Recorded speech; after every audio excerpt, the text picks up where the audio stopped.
Okay. 3, 2, 1, and live. What is up, everybody? It is Wednesday night. You know what that means? Episode 32 of the Linux Tech and Gaming Podcast. How is everyone doing tonight? Atomic, Osiris, how have you guys been? Oh, the same old, same old. Seems I like I can't hear haven't. shit That because seems of like fucking commercials. damn Twitch commercials and shit. I haven't seen Atomic and you around in all week. Seems like That's you've because been busy with your new job. I worked 30 hours Monday and Tuesday. Damn, So that's a long week. That's some long hours right there. Yes. All right. Well, we got a great show scheduled this week, just like always. And don't forget, everybody, that you can help out the show by tweeting it out right now, sharing it on Google Plus, sharing it on Twitter. Wherever you are, have your social media accounts, share it out. Whoa! Now all of a sudden I'm getting ads in my ears. Jeez, it just came out of nowhere. My bad. All right, so. Also, we don't forget, you can see right below our images that we have our Twitter accounts are there and our Player Me links. And the Player Me is it's a social gaming website that's kind of like Twitter, but it's or Facebook, but it's more geared towards gamers. And it has all of our social media links and all of our streaming channels and everything all aggregated in one location. So the Player Me / each of our names has a lot of information there. And if you do want to hashtag the show, it is pound Linux T and G. And of course we have the IRC channel, which a few people do frequent and I have open as well. So if you wanted to communicate directly back with us, you can do so in the freenode, irc.freenode.net / and then it's pound Linux Tech and Gaming. So,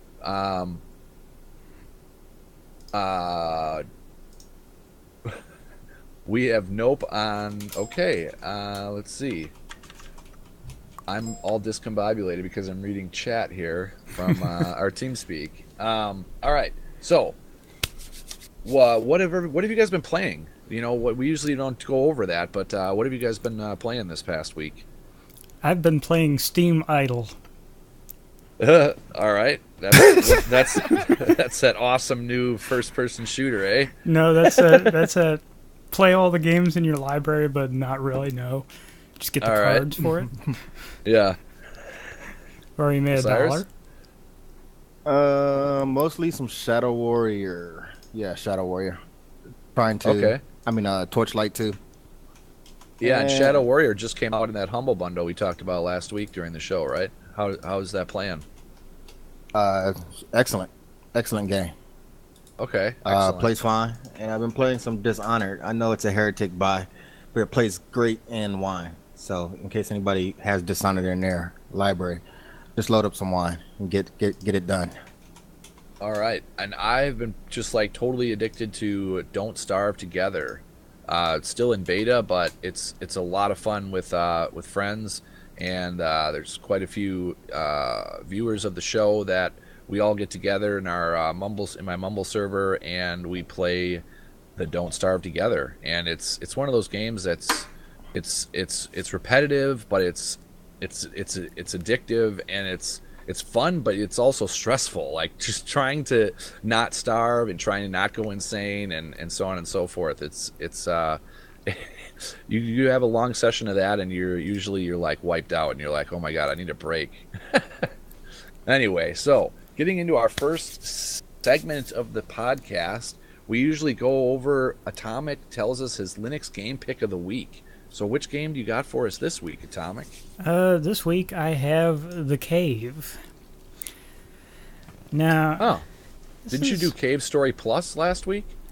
Yeah, so it's a cave theme month. Okay, there we go. Nice. I'm gonna have to dig up two more cave themed games now. But anyway, The Cave is a 2D platformer puzzle game where you have 3 characters to control at a time, and you flip back and forth between them to solve the puzzles. And kind of like Trine. yeah, actually, same gameplay style. And this actually allows local co-op, not remote co-op, unfortunately, but you can have 2 or 3 people sitting together in one room and playing the game.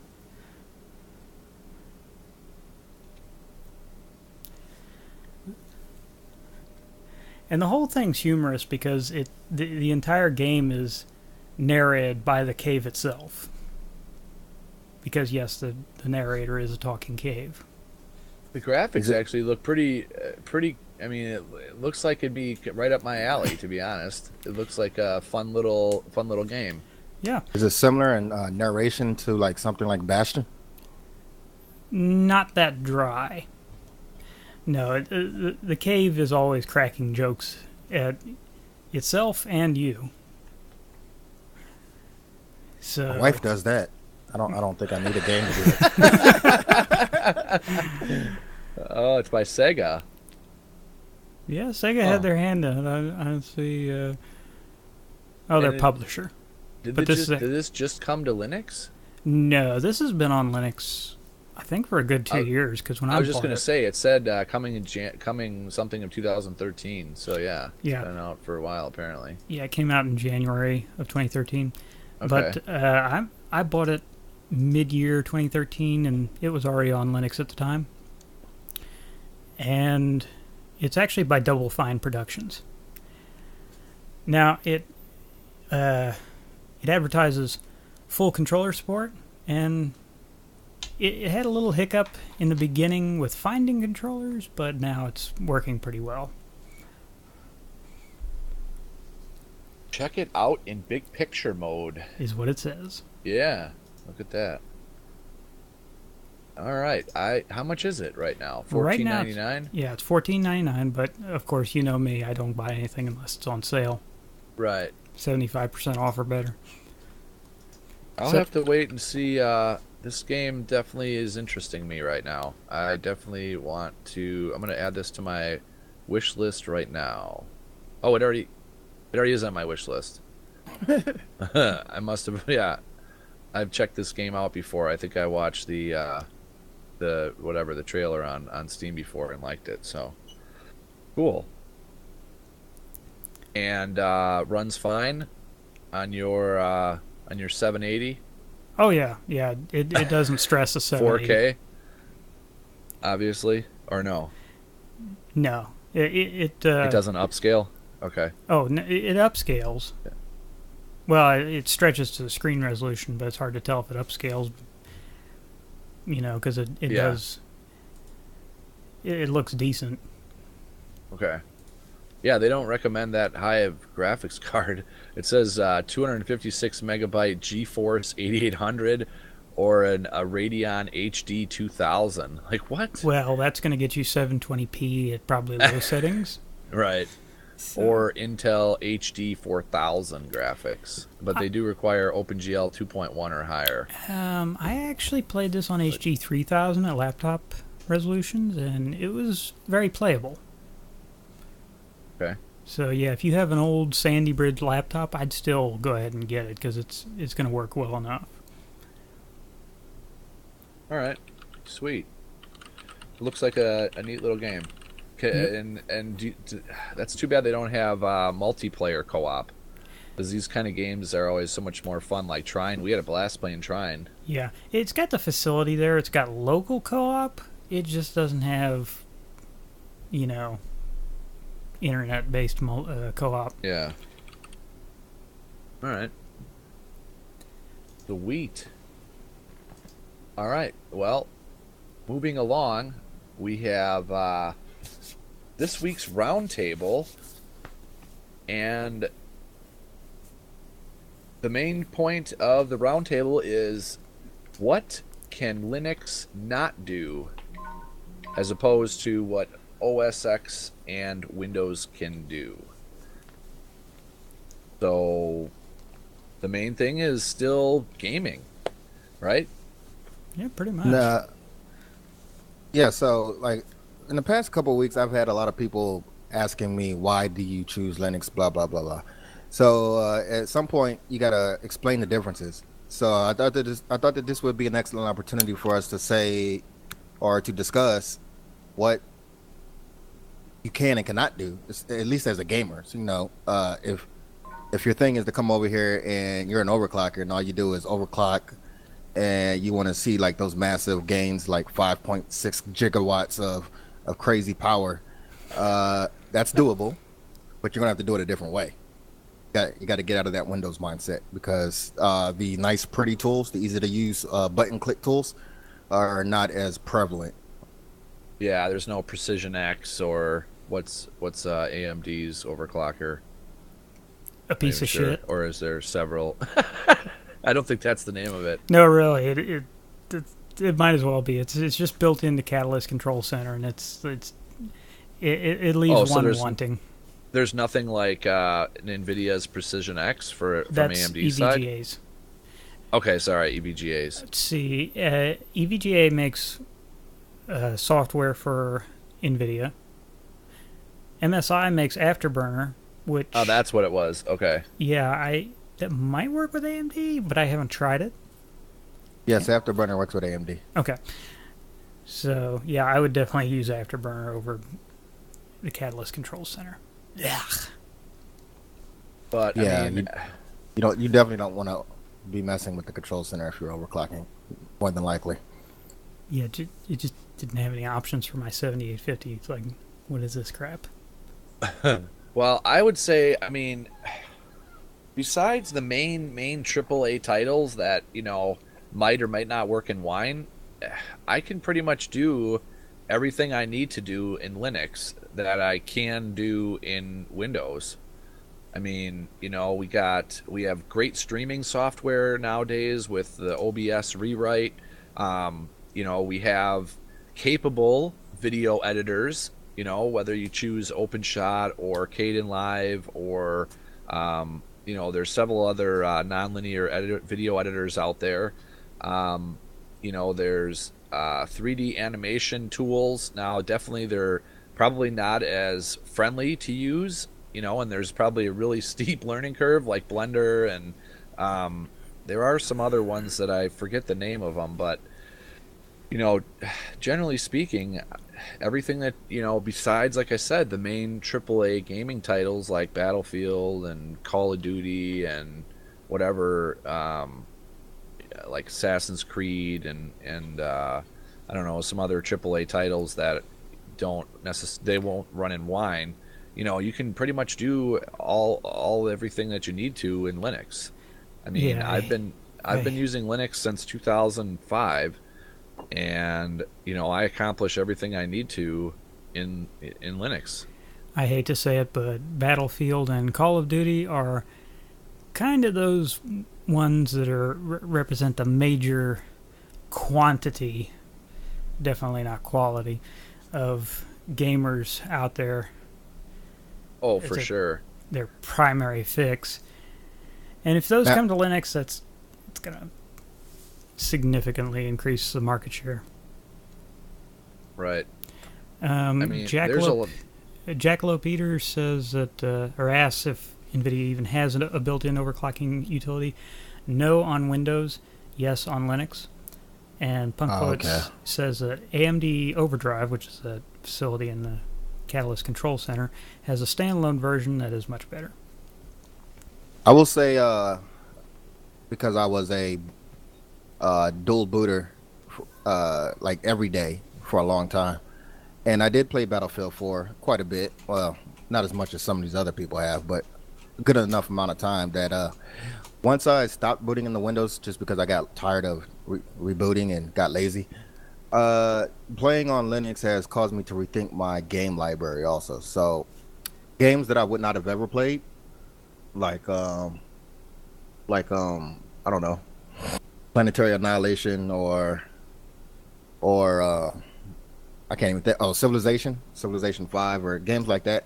I probably wouldn't have paid much attention to because I would have been wasting countless hours on Battlefield or whatever it is. I have now found new games to play. Yeah, I would agree. I would agree with and back that statement as well. I mean, since I only pretty much I do still have a Windows 7 partition or hard drive.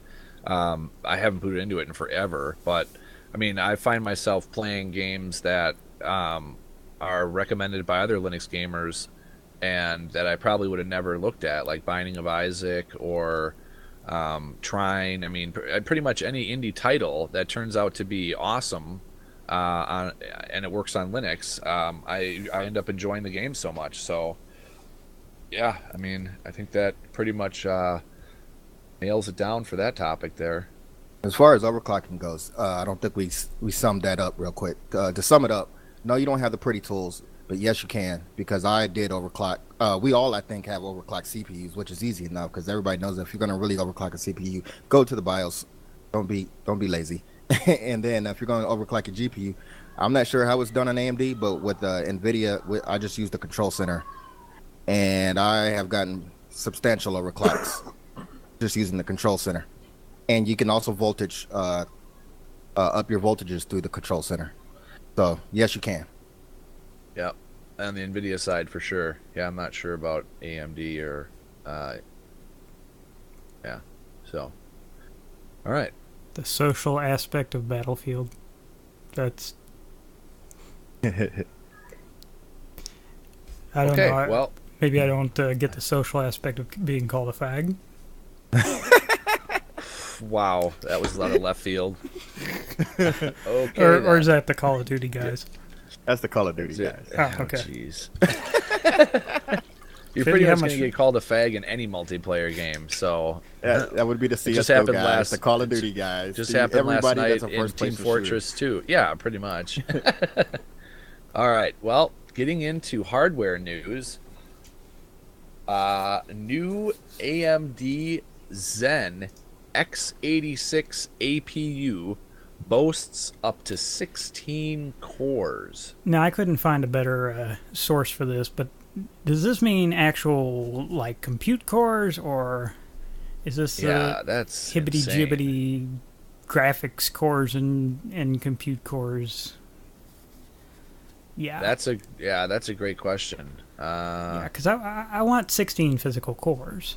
Compute cores. If it's anything like their previous models, that means 16 physical cores with shared cache, which is still, I don't know. Yeah, but here's what you do, AMD. You put the graphics chip in the center, line it with, or surround it with CPU cores, and then just, I don't know, take a hammer and smash some cache in there. Smash some cache in there. Yes. The Zen cores that's just one module, apparently. And so you can scale it up to 16 cores by having 4 modules. I'm just reading the article here. It's accomplished with Greenland HBM GPU. It's based on a Fiji architecture, is what the article says here. Yeah, it says AMD. It says each of the Zen cores will have dedicated L2 and L3 cache with 3 other cores, suggesting a 4-core module design. Yeah. So yeah, I don't know. I don't know. Sounds janky. Well, we'll wait and see, and we'll see wait what happens. And be disappointed. Oh, AMD. I mean, I don't know. They're going to be talking. Let's see. It's expected to launch sometime in 2016, replacing the Godavari platform that we all got to know as the Carrizo APU. These are notebook APUs. The Carrizo notebook APUs should launch at Computex Yeah, or earlier in June 2015. Jackalope here will probably correct me, but I'm pretty sure those are mobile cores Yeah, or sounds mobile like it. chips. Right. So it's going to have, it'll have 4-channel DDR4 support, PCIe 3, Quad and channel DDR4? that's what it says. 4-channel DDR4 support. Beast mode. Engaged. Well, that's the way it should be. You know, if you got 4 sockets on your motherboard, you should have quad channel. If you got 8, like a X99 board, you should have octa channel. What is this? You need 2 things. You can only have dual channel whether you have 2 or 4 DIMMs. What the fuck? That's math. All right. Well, apparently we have some patent trolling beasts with Samsung, Qualcomm, and NVIDIA. Who is this? What? You, Atomic, or Osiris? Yeah, that's me. NVIDIA is suing because that's what companies do. They sue everybody. Right. And they're suing Samsung and Qualcomm because they say, this is the funny part, they stole some ideas from them. What? Okay. Basically, more specifically about their mobile graphics co-processing technology. But we already know that's probably just trolling. Same way Apple trolls, the same way Samsung trolls. Now NVIDIA is trolling them. Unless somebody came in their business and stole their technology, I don't even see why they wasted time. I completely forgot to queue up the trolling GIF. Damn it. Yeah. I mean, I think it's like a department in every company. Like even where I work, we have a whole department of dedicated to ensuring like our patents aren't infringed upon, and also that newer patents that we're coming out with aren't infringing on anybody else's. It's just it's part of business. It gets to a point where it's ridiculous. If you start for patenting sure. the rounded corners of a phone, that's ridiculous.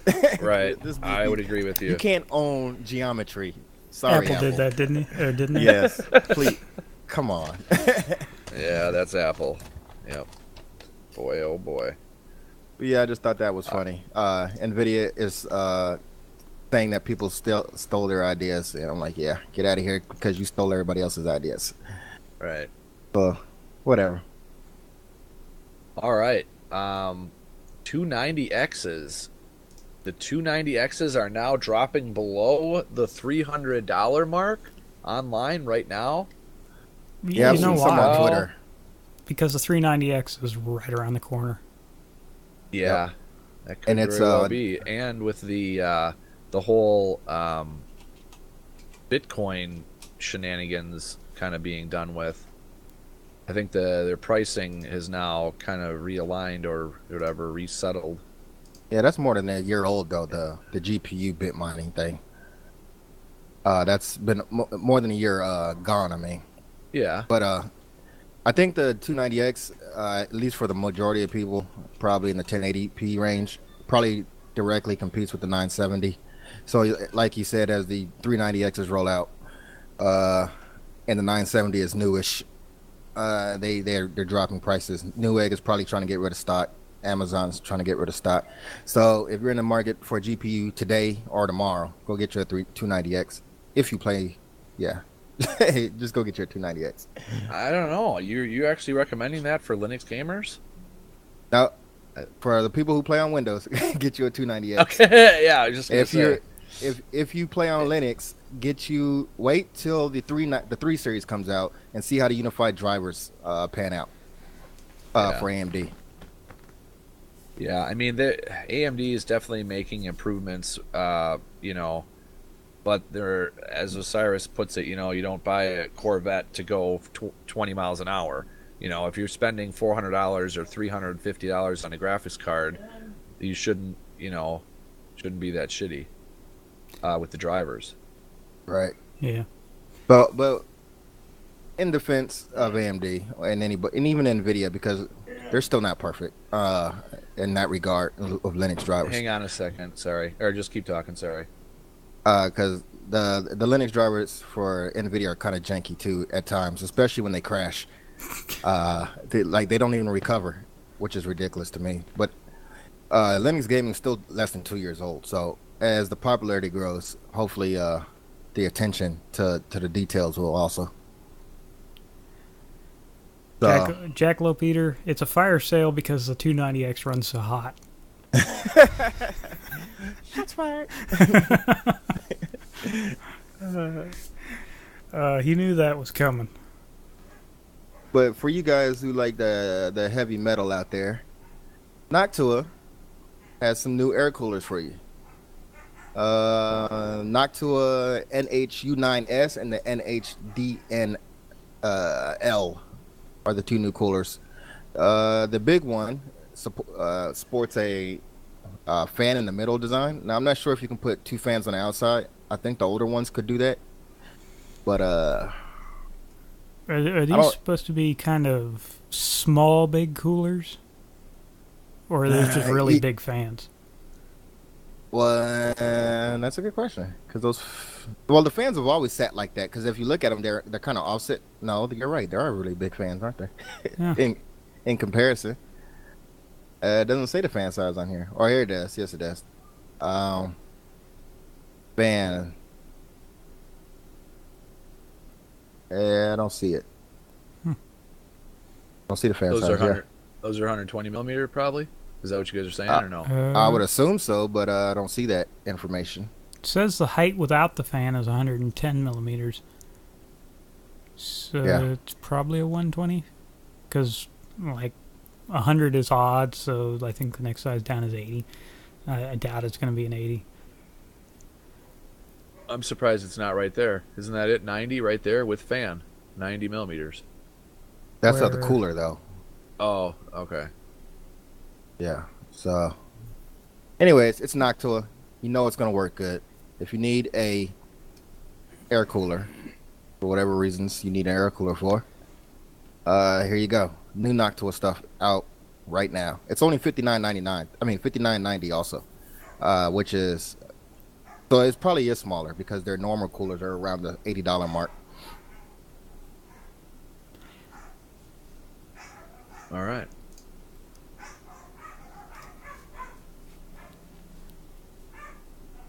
And the last hardware article is there's a reason ZitoOne.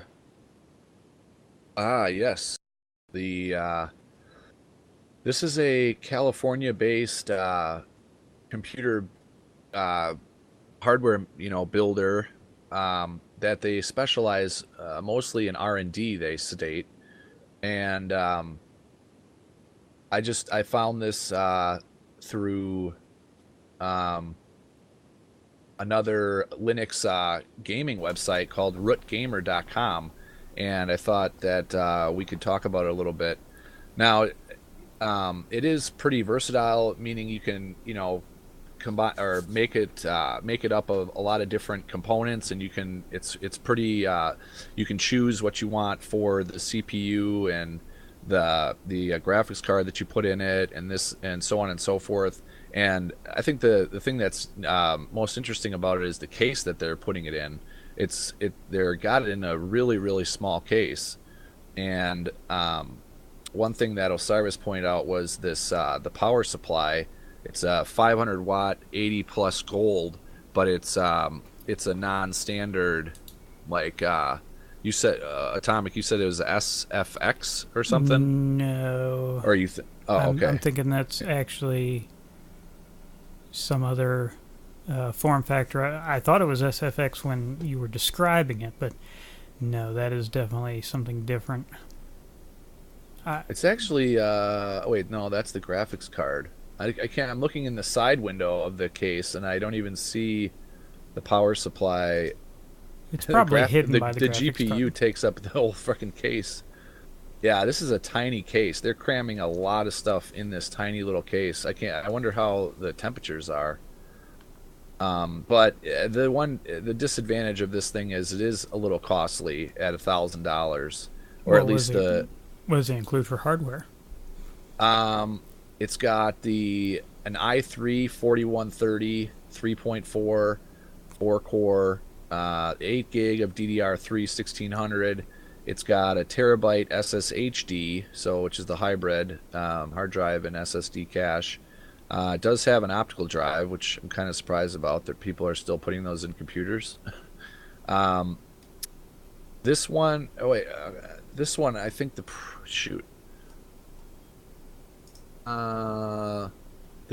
one has the one that they actually got their hands on had the GTX 760 in it. It's got dual Ethernet and Intel Centrino Ultimate N, the Wi-Fi, and then, like I said, the 500 watt 80 plus gold power supply. It has blue lights, and then it's got built-in Bluetooth. Those blue lights are like $100, right? Cause swag. Yeah, right. It is interesting though. This company allows you to choose Ubuntu, Fedora, OpenSUSE, Linux Mint, Kubuntu, Edubuntu, or Debian. You can choose between any one of the operating systems, and so since 2007, ZitoReason has been building and shipping computers, and ensuring that the compatibility of the operating system with the hardware, is spot on. There's no problems. So you can just chalk up ZitoReason to being another company similar to like System 76 that's, putting together hardware combinations with Linux pre-installed. Yes. And Punk Poet says that the 9 series coolers from Noctua are 90 to 92 millimeter fans. And he says this looks like an SFX PSU. I personally have never seen one like that, but then I don't think SFX is a standard. So there's different ways you can do that. The PSU probably comes with the case because this is the EVGA Hadron. Is that what that is? Yes. That's the case? Okay, gotcha. Ah, I thought it looked familiar. Yeah. Now the price, I'm not sure. I maybe mixed up the price because the one that they got their hands on at Root Gamer had a 760 in it, but now the one that I'm looking at on their website, on the actual ZitoReason.com/shop/Zito website, this says it's got a 960 included, and it's $999 with pretty much everything else that I said. No, I don't know. Price, I'm not sure on the pricing, guys. Sorry, I don't think they included the pricing. So, yeah, there you go. Personally, at least myself, I would never buy a pre-built computer, with Linux pre-installed. It's just, you can build yourself one for so much cheaper. As Osiris and I have proven the last 2 builds, Osiris put together the whole parts list for 2 buddies of mine. Savage COD was one of them. That was a gaming/streaming PC that ended up getting Windows on it. Well, and then also the other guy, X Raven's Lament, he also, that was like a beast-ass gaming/streaming machine as well. Both, one budget was like $800, the other budget was like $1,500. But you can pretty much build a computer for so much cheaper than pre-builts are. Wouldn't you guys agree? Oh yeah. Although I think that the Hadron is a kind of an expensive case. Yeah, that probably is one reason. And then the PSU is probably expensive because of its form factor, which is what's making this more expensive. It's included with the case, I'm pretty sure. If it is you're saying it's built into the case? Well, it's included as part of the package. Like if you bought the case, you get the PSU with it. Ah, okay, gotcha. It's highly regarded around the people who make the little small form factor builds, the Hadron-S. And it's even got a fancy little Linux sticker right on the front of it. Look at that. How cute. The little penguin. That makes it official. Right? Yeah, the Hadron does come with the PSU, and it is $160 by itself. Oof. Yeah. Okay. Yeah, a little penguin. Yeah. Yeah. And they All took right. the EVGA sticker off. Oh.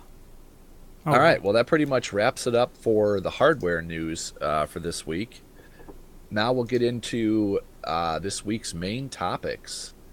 And bad news, Killing Floor 2 will not launch on Linux at the same time as the Windows version.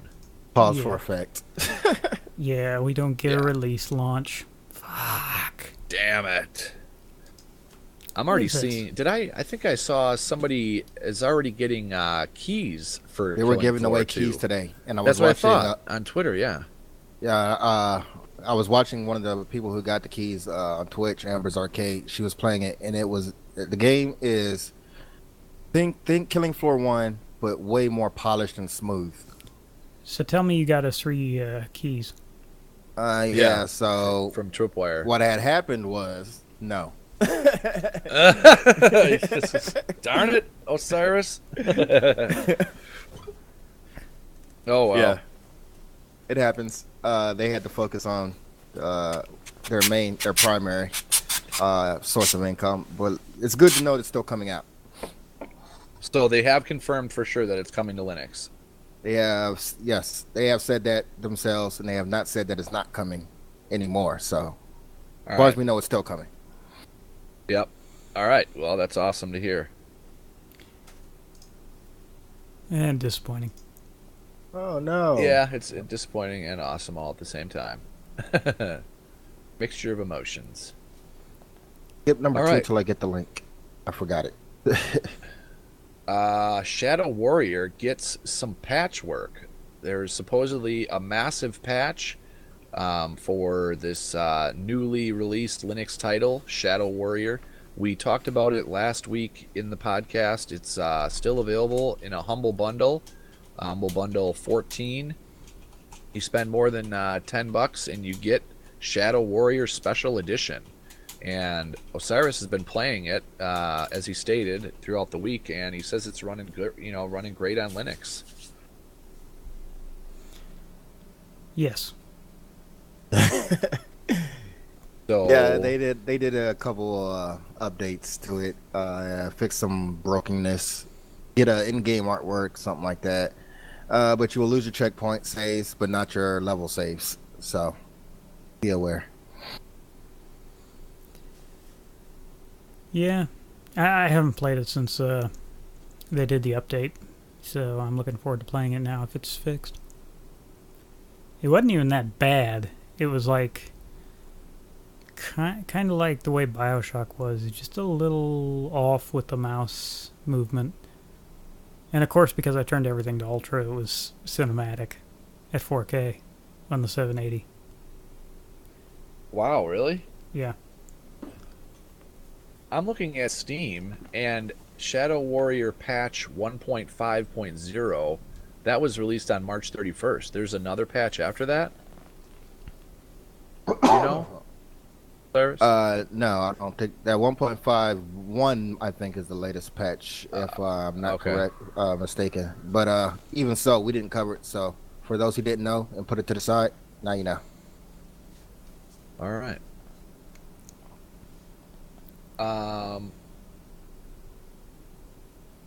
Okay, go. What do we got for the next thing here? We got squad and Arma team based military sim. It's looking like it's going to be coming to Linux. Art lead confirms Linux OS X release, but says time will tell how difficult it will be. Which means it's not going to be a day one release. Well, they're still a long way from releasing the game on any platform. So they said they do have builds of OS X and Linux as they're rolling as they're developing the game. So they just don't have anybody dedicated to testing those builds at the moment. Is what I got from what he was saying. It's actually on that second link. If you scroll down in the forums, the art lead, Mother Deer says the plan is definitely to build for Linux. We are currently making builds for Windows, Linux, and Mac. That being said, Linux and Mac versions have not been tested on hardware, so they have builds of it. They just haven't put it to work on actual hardware. Mother deer? You mean mother deer? He said mother deer. I thought he said. I think I said author deer. Well, whatever. I don't know why I said that for. Whatever. Reading is hard. Either way, there will definitely be some bugs that they need to fix, and yeah, time will tell how difficult that will be. So another Linux title coming. Good. This is a military sim. Now, is that kind of like Rainbow Six? No, like Arma. Arma is more like, I don't know, what's another game like Arma? I don't think there's many games like Arma. I heard somebody describe it to me as Battlefield with humor. By humor, I you think, mean like you're gonna be pissed off all the time? No. What was it? I think Arma 3 was extremely broken, but in a very funny way. Like, you'd shoot somebody and they'd just go ragdolling across the landscape. Or you'd shoot a tank with a 1911 and it would blow up. Or right, just silly shit. Yeah, but if this game works, it should not have any of that humor. I'm pretty sure they didn't put that in there on purpose. Think of Arma. What it's supposed to be is a military sim, as in like it's a simulator. So you get a squad. You actually have to. It's an open map or like a sandbox. So you actually have to navigate to certain spots and use some type of tactics or whatever to try to defeat the enemy. It's not like Battlefield or Call of Duty or something where you just spawn into the battle, shoot somebody, die. Spawn into the battle, shoot somebody, and die. So you control the squad that you're with. The like squad is real people. Giving them orders and stuff. No, it is real people. Okay, all right. Right.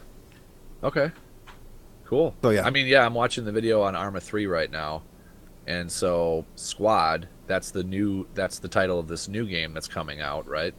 It's Arma 3 similar. Is that what I'm yes. understanding? Okay, gotcha. But it's built on Unreal Engine, which makes it available to the other platforms, OS X and Linux. Yes, because that's actually we might as well segue right into that. Unreal Engine 4.1 adds initial support for packaging and releasing games for Steam OS and Linux. So that is excellent news.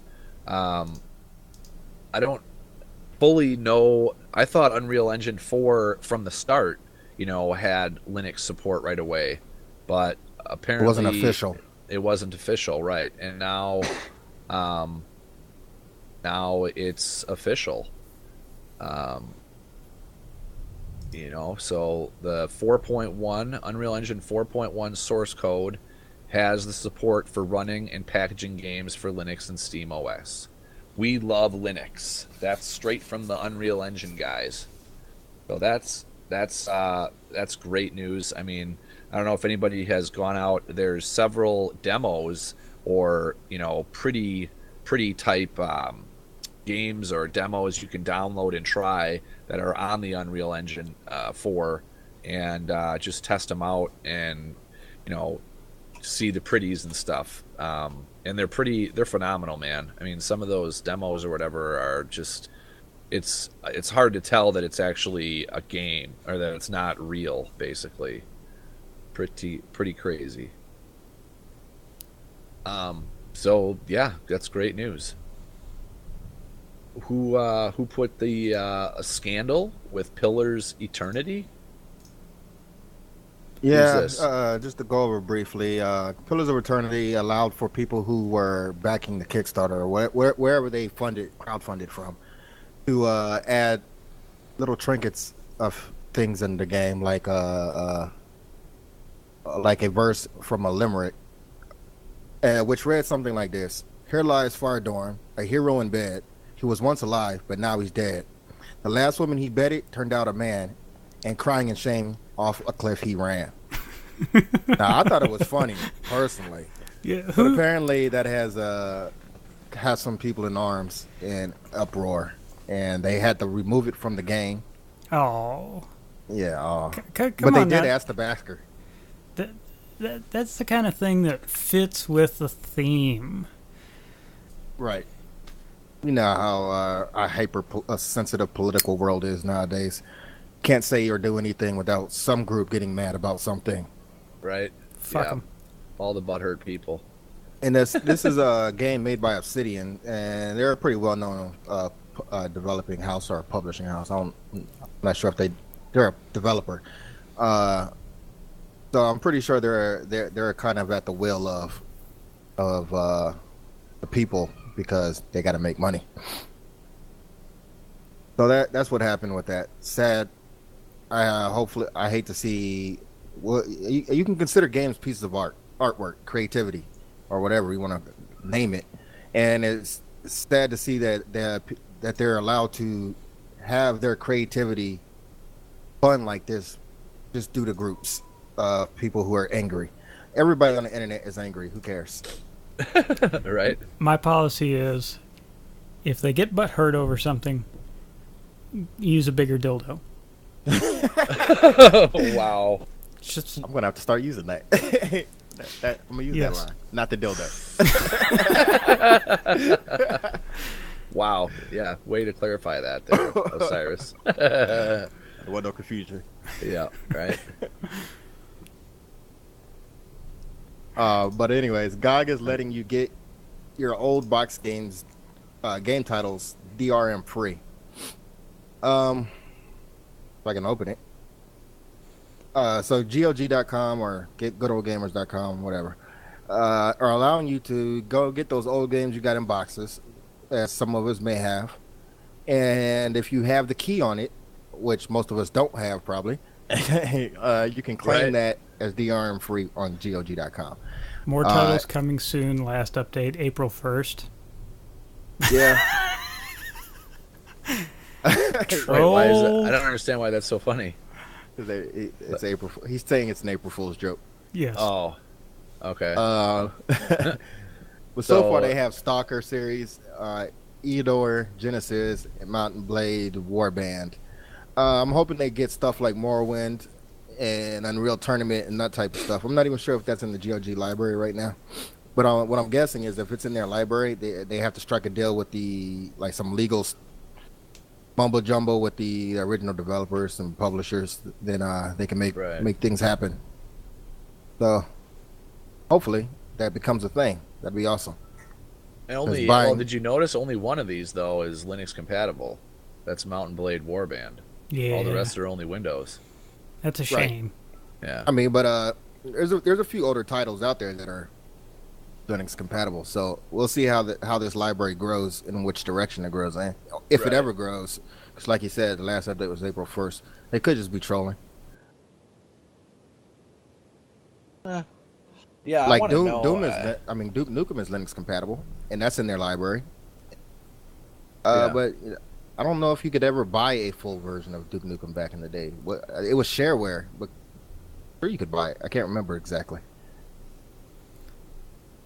Yeah. I don't recall either. Like, I want to know whatever happened with GOG Galaxy. That was supposed to be a whole new distribution client for GOG. Like it was similar to Steam, but it was a client that you actually opened up on on your computer, and you're able to get your games and everything through this. And it had a social media aspect in it and all that. Whatever happened to that? either they're working GOG. hard on it or it got memory hold. I think they're Yeah. working hard on it, but they still never confirmed exactly the Linux version. So I'm not holding Yeah. my breath. Right. I mean, I don't think you'll need it. I think the GOG, obviously the GOG website and the individual downloading, I think will be always a thing. So I don't know. We'll have to see what happens. Yeah. All right. Well, moving along, we have Solar Crusaders is looking to get your cash for a new game on Kickstarter. It's an open world space exploration with top-down tactical battles. Who put this one here, Osiris? Yeah, so I found this, and it is on Kickstarter. With 29 days ago, they're looking for 30,000 of your money, and it's 3,000. So far, they've gotten 61 backers at $3,359. But the reason I put it on here because I thought it was interesting. This is not like your shot in the dark. I made it over night type of game. Like this seems to be a actual real game here. And well, when I look at it, it kind of reminds me of FTL, but MMO. And you're also allowed to control up to 3 other ships, so a total of 4. And from what I've read, it's kind of like EVE Online. I've never played EVE Online, so I can't say that it is or isn't. But this does look interesting, and it is on OS X, Linux, and Windows. A multiplayer strategy game featuring an open world sandbox, real-time battles, and simulated game economy. Huh. Cool. If you're into that kind of thing. Yep, just think like World of Warcraft with ships. All right. Well, it's thundering over here. Yeah, I was wondering what that was. Is Thought that somebody really? fell out of their Holy chair. shit. Why can't I open this next link here? Is this not clickable? You have to copy and I paste. just made it clickable. All right. We have another new game coming to Linux. It is called Windward. It is an action-filled sandbox game that puts you in control of a ship sailing the high seas of a large, procedurally generated world. So almost think of, I guess you can do some ship control in Assassin's Creed. Hey, this reminds me of. Are you playing the video, Atomic? Yeah. Okay. Yeah, it almost reminds me of. What's that one? Where you fly around in ships, but in the air. Why can't I not think of it right now? But this is Guns of actually, Icarus. yeah, Guns of Icarus. But this is actually in the water. Oh, actually, they just showed a ship that was flying Yeah, above an the airship. water. A Zeppelin. And so it's in early access right now. I don't know how I feel about the whole early access thing. I mean, us gamers have been kind of getting raped by the early access games. You know, you spend money on a game and it's early access, and then you get it and it's just all sorts of broken. I don't really know how I feel about that. Or it never comes out of early access. Yeah, exactly. The developers are saying that it's in early access because they want to get players' feedback and incorporate their desired changes before the game's full release. You know, approximately how long until this game, or how long will this game be in early access until the community deems it ready? Really?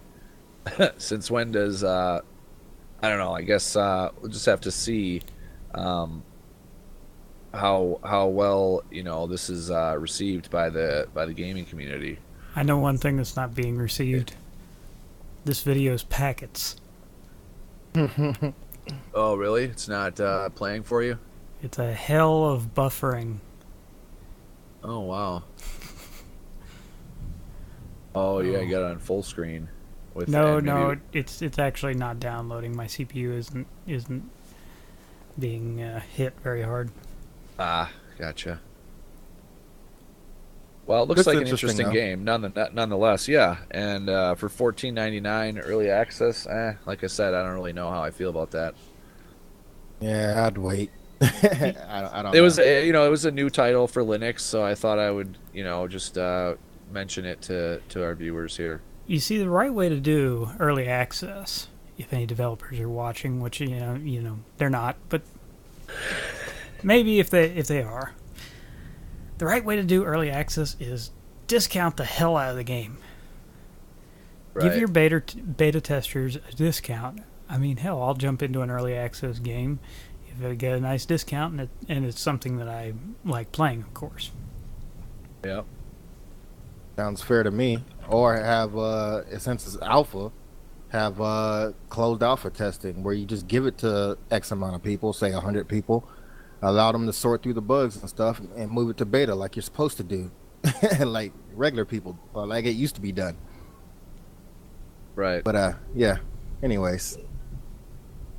Yeah, long gone are the days of closed betas. I mean, when was the last time there was a closed beta on a game? I mean, I don't know. It's been a long time. All right. Well, moving along, we have some rapid fire topics to end the show. Our first one is Ubuntu 15.04 is coming in 2 weeks. And some notable changes are that System D will be replacing Upstart. It will have kernel 3.19 and unfortunately still no Unity 8. Though, why should we be surprised that it's coming this month? Every single release they say next time will be the new Unity with Mir. Right. Yeah. And every single time, weeks before it release, Unity 8 and Mir are hiding. Well, and why are they using kernel 3.19? Why don't they get kernel 4 in there? Or is kernel 4 not released yet? It's only kernel 4 candidate. is still an RC. Is it? Okay. I guess that's why then. Yep. So, Because go ahead.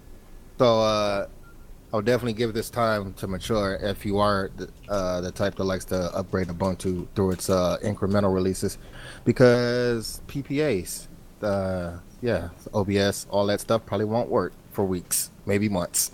Damn, Ubuntu's catching up to me. I've only got kernel 3.19 installed. I think you need a bigger knife for your wrist. Yes, I do. That bleeding edge is a bitch. Speaking of, I haven't booted into my Arch install in quite a while. Probably should do that one of these days. All right, well, competition for Adobe's After Effects finally available to the FOSS community.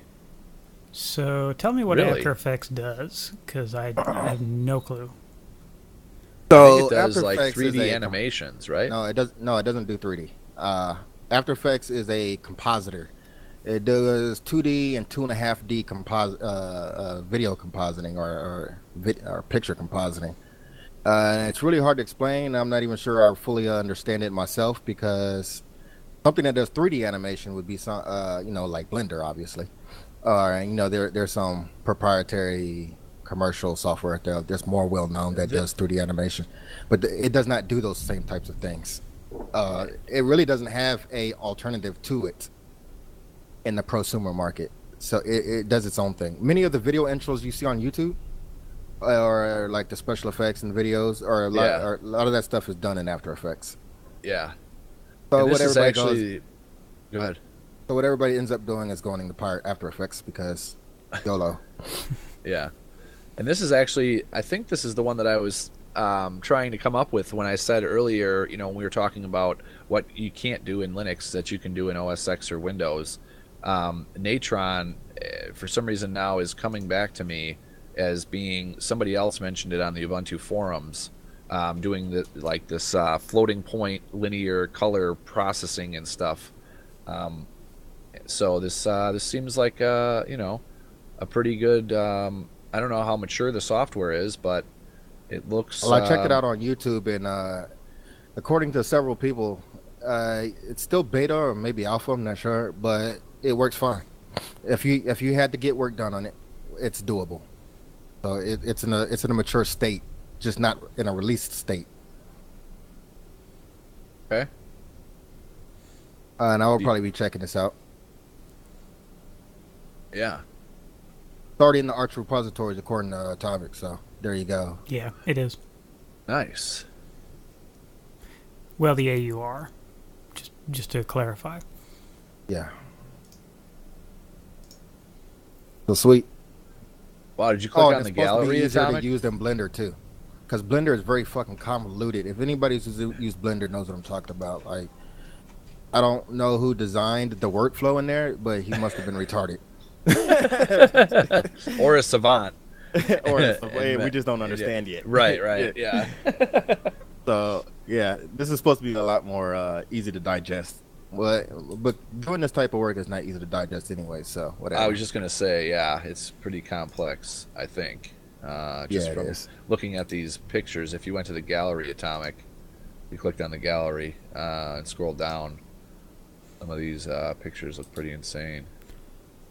So basically, I mean, I suppose if you're into this kind of software, doing this kind of graphics design or whatever you want to call this, you probably know, what a lot of these things are.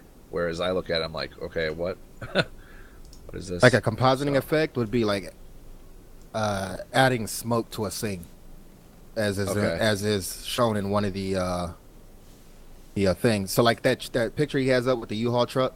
That's a 2.5D effect. That's what would be considered 2.5D. And other there really hasn't been a direct competition to After Effects, and there still really isn't many like prosumer level of competition. But hopefully this takes off not only in Linux but in Windows and OS X also, which means more compatible software, easy for people to switch between operating systems without messing up their software needs. Right, definitely. So basically, when you want to shoot a photo, use this. Shoot a photo. All right. Yeah, GIMP. you don't want to shop the photo; you want to shoot it. That's GIMP. Do you want to GIMP the photo? Right. But yeah, anyways. All right. Well, that's pretty much it for the show. We want to remind everybody that we have a Steam group. It is called Linux Tech and Gaming, and I think we're up to. I'd like to see us, 85 members. 85 members. That's where we were last week. Yeah, unfortunately, that's where we were last week. Oh. I'd like to see us keep growing here. I was invited to another Linux gaming group on Steam, and I was like, wait, what? How about you guys all come over to ours? So I'm not going to mention who it is, but whatever. So Linux Tech and Gaming on Steam, that's our group, and we would love for you guys to come on over to interact with us through the group. There's discussions that we can have. We can talk about your favorite games, or what you'd like to see, possibly, maybe even give us some suggestions about our show. Somebody I noticed on Twitter asked if we had forums, because they must have went to linuxtechandgaming.com and noticed we didn't have forums. And I kind of just tweeted back and said, oh, we don't really have forums because we don't want to have to manage all that. So, and we can pretty much utilize the Steam group. We should just link the forums on the website to the forums on the Steam group. In the Steam group. Yeah, I that's a good idea. Maybe we could make a tab on the linuxtechandgaming.com and link it right to the discussions on the Steam group. Definitely. So that's going to do it for this week's episode of Linux Tech and Gaming, episode 32. Hope everybody has a great week, and I look forward to seeing you next week on Wednesday at 7 p.m. Central Standard Time. See y'all later. Peace.